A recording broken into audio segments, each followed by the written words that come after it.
Calme-toi. Hugo t'a dragué, tu es parti parler. Jean-Luc t'a dragué, tu es parti parler. Oh, vous n'avez pas remarqué? Vous ne voyez pas comment il me regarde, ma soeur? Joseph a été vendu parce qu'il parlait trop. Tu vas vendre ton rêve aussi. Calme-toi. Comment Dieu perçoit ton mariage?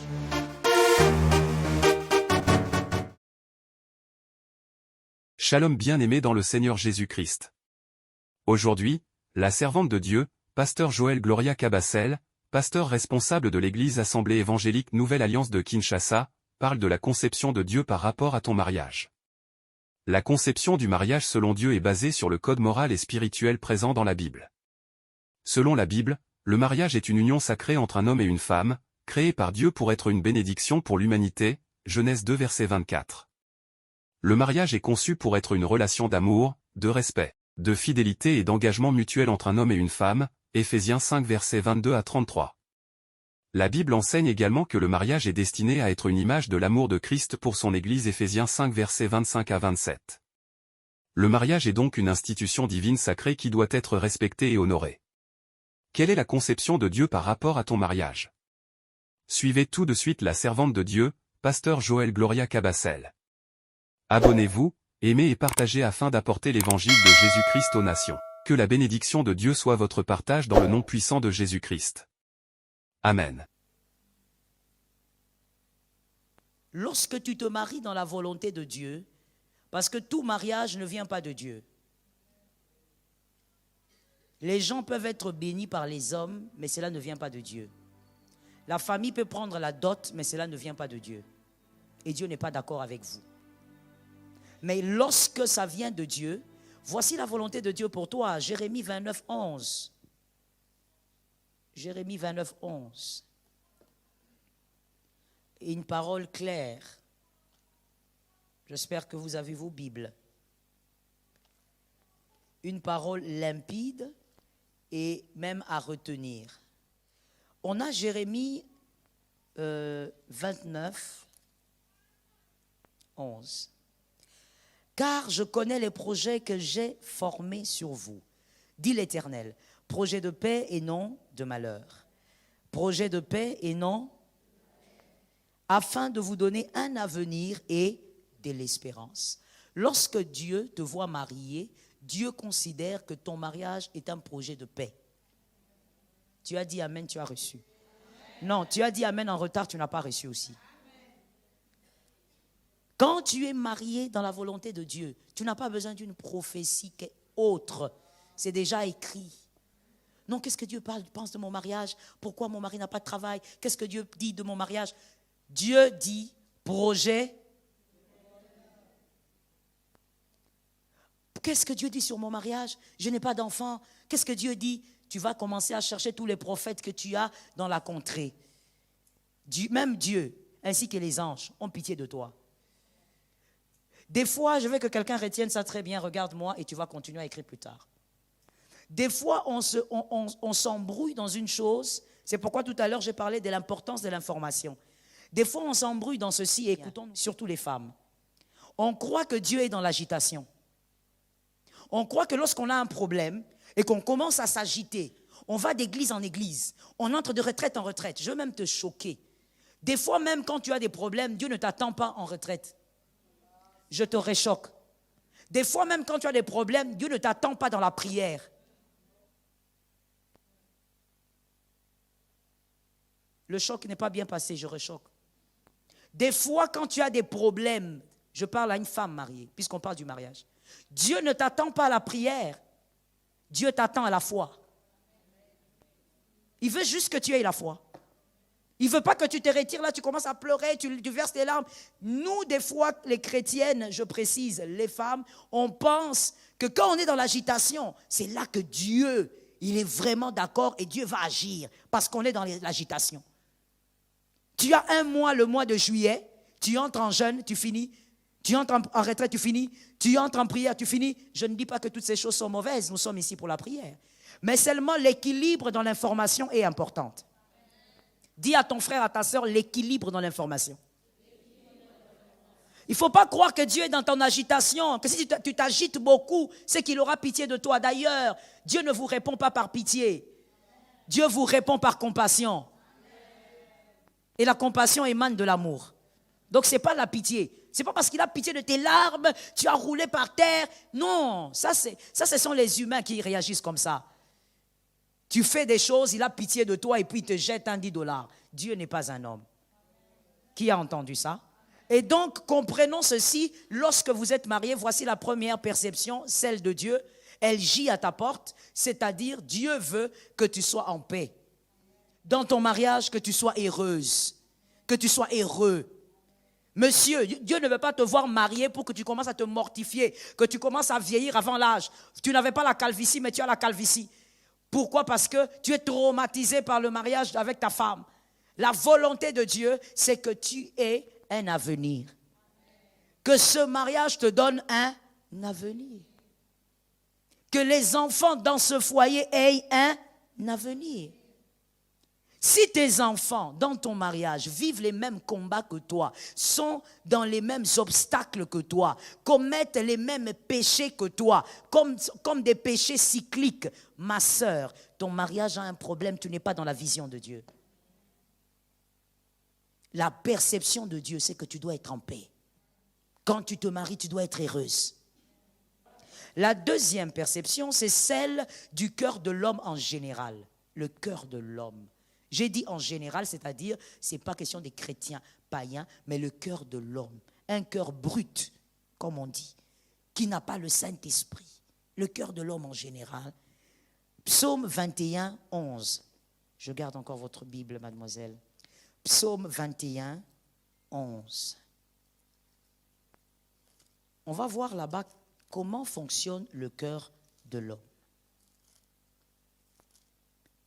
Psaume 21, 11 dit ceci. Psaume 21, 11. Laissez-moi le trouver. Voilà, j'y suis.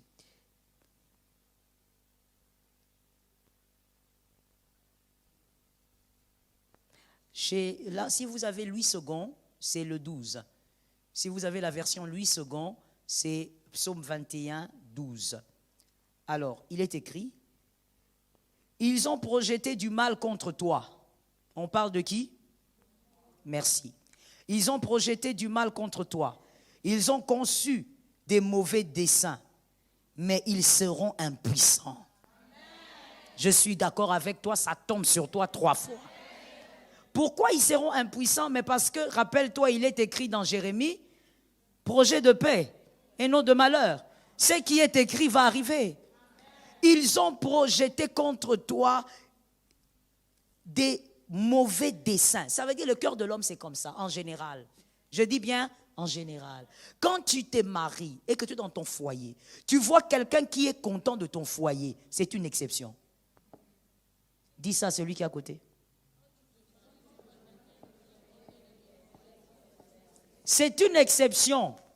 Ce qui est général, en d'autres termes, c'est que tu peux trouver partout, c'est qu'on ne va pas aimer ton mariage. Pourquoi ils ne vont pas aimer ton mariage? Pour rien. Le cœur de l'homme est comme ça. Le cœur de l'homme n'aimera pas le mariage d'une fille qui vient à peine de se marier, elle a 2 ans de mariage. Le cœur de l'homme aussi va haïr le mariage d'une dame qui a fait 40 ans de mariage. Le cœur de l'homme est comme ça. Tu dois savoir, je reprends ça parce que j'ai l'impression que le diable cherche à t'arracher ce que j'ai dit là. Je vais reprendre ça. Lorsque tu vois quelqu'un aimer ton mariage, c'est une exception. Il ne faut pas croire que sur 10, il y a 5 qui aiment. Sur 10 personnes, ils peuvent être à 2. Tous les restes cherchent à voir tes larmes. Voilà pourquoi je donne un conseil gratuit à une femme mariée et à une femme en devenir, à un homme marié en devenir. Ne présente pas tes larmes partout. Ne fais pas voir, tu vois ce qui sort ici qu'on appelle larmes là, ne fais pas voir ça à n'importe qui. Dis à une voisine, à un voisin, le mental. Dis à une autre, le mental. Arrête d'être là comme ça, de faire couler. À chaque fois que tes émotions montent, tu sens que ça ne va pas, tu fais couler tes larmes partout. Il y a des personnes qui voient tes larmes, qui te donnent des mouchoirs et qui disent que ça coule encore. C'est ça la réalité de la vie, ma soeur, mon frère. Arrête d'être comme dans un dessin animé. La réalité de la vie est tout autre. Ce n'est pas en vain que Jésus lui-même a dit, je vous envoie comme des brebis au milieu des loups. C'est Jésus qui a dit, ce n'est pas un apôtre. Pourquoi Jésus considère que ce monde, c'est comme nous envoyer, nous, les brebis, c'est-à-dire des êtres fragiles, au milieu des êtres féroces comme des loups? Ça doit te faire réfléchir. Si tu as 10 amis, je te choque. 2 amis sont bons. Les restes sont des loups. Si tu en as 3, tu as un seul qui est bon. Les 2 autres sont des loups. Parce que le cœur de l'homme est compliqué. Que quelqu'un me retienne bien, regarde-moi très bien. Pendant que tu me regardes, qu'une onction te change. Et qu'une onction te permette maintenant d'acquérir une autre sagesse. Que quelqu'un me dise sagesse. Écoute-moi très bien. Pourquoi le cœur de l'homme est compliqué? Parce que quelqu'un qui est bien aujourd'hui peut devenir mauvais demain. Il y a des personnes qui sont bien aujourd'hui avec toi parce que tu as la situation que tu as. Le jour où ton mari aura une promotion, le même cœur change. Mais c'est la même copine d'enfance avec qui tu étais. Je dis maintenant ça pour un homme intelligent et une femme intelligente va capter la phrase. Il y a donc des cœurs qui ont une certaine bonté au gré du vent. Je le dis autrement. Il y a des cœurs qui sont bons au gré de la situation. Il y a même des cœurs qui sont bons au gré de tes poches. Quand tes poches commencent à s'augmenter, le cœur aussi commence à changer. Et généralement, ce sont des personnes dangereuses. Pourquoi? Parce que comme elle a toujours été avec toi, tu ne verras pas son cœur changer. Tu ne verras pas le mal venir parce qu'elle a toujours été avec toi. La Bible dit, le psaume dit, ils ont des desseins, des très mauvais desseins contre ta vie. Ne laisse pas n'importe qui voir tes larmes. Même quand ça chauffe, garde ça à l'intérieur. Je n'ai pas entendu quelqu'un. Même quand ça chauffe, j'ai dit fais quoi? Garde. Tu n'es pas incapable de garder ça. Garde ça. Va pleurer seul dans la chambre avec Jésus. Si tu as envie de pleurer avec ton mari, pleurez. Mais ne montre pas tes larmes à n'importe qui. Parce qu'il y a des personnes, plus tu pleures, plus elles sont en train d'aller raconter. Elle a commencé à pleurer, premier épisode. Toi, tu penses que ce sont des gens qui te soutiennent. Et là, elles vont te dire, je te soutiens dans la prière. Mais la vérité, c'est que dans son cœur, elle s'est dit, épisode 1, tu vas voir jusqu'à l'épisode 10. L'acteur principal va mourir. Ça, c'est le cœur de l'homme. Il regarde, il dit, mais pourquoi elle est dans ce mariage? Écoutez, j'ai vu, quand je dis j'ai vu, ça fait partie de mon travail et donc dans le counseling pastoral, j'en vois de toutes les couleurs. J'ai vu une femme mariée, ayant son mari, ayant sa vie, avec ses enfants, mais jalouser sa copine mariée. Pourquoi celle-là, son mari, l'a acheté une voiture? Pourquoi son mari, quand il se balade dans le quartier le soir, ils se tiennent la main? Pourquoi son mari se balade avec elle le soir? N'est-ce pas qu'il travaille beaucoup? À 7 heures, il doit dormir. Regarde le cœur de l'homme. En train de créer des agendas sur ton mari. En train de créer des agendas sur votre organisation interne. Il y a aussi cette deuxième perception. Voilà pourquoi je donne un conseil gratuit à tous les célibataires. Et les célibataires me donnent un amen. Je dis ceci. Lorsque vous avez vos projets de mariage, lorsqu'il y a un proposant, lorsqu'il y a quelqu'un qui veut te proposer du sérieux, on ne le chante pas. Tu parles là-bas, tu parles ici, tu parles là-bas. Toi, tu as 5 copines, tu révèles tout à ces 5 copines. Les 5 vont révéler à 10 autres. Là où ça ne doit pas arriver. Et après quelques jours, tu viens me dire, je n'ai pas compris, il est devenu froid. Il est devenu froid parce que tu étais trop chaude. Je reprends. Il est devenu froid parce que tu étais trop chaude. Lorsqu'on veut t'épouser, on n'est pas chaude comme ça, il faut se calmer. Toutes les relations n'aboutissent pas dans la vie. Le fait aussi que tu racontes tout le temps, je suis avec Robert, je suis avec Gilbert, je suis avec Enoch. Ma soeur, tu auras 40 ex, calme-toi. Quand toi-même tu en as 40, tu sais que tu en as 40, c'est pas grave, c'est dans ton répertoire. Mais quand tout le monde sait que tu en as 40, c'est pas bon, c'est une mauvaise presse. Calme-toi. Hugo t'a dragué, tu es parti parler. Jean-Luc t'a dragué, tu es parti parler.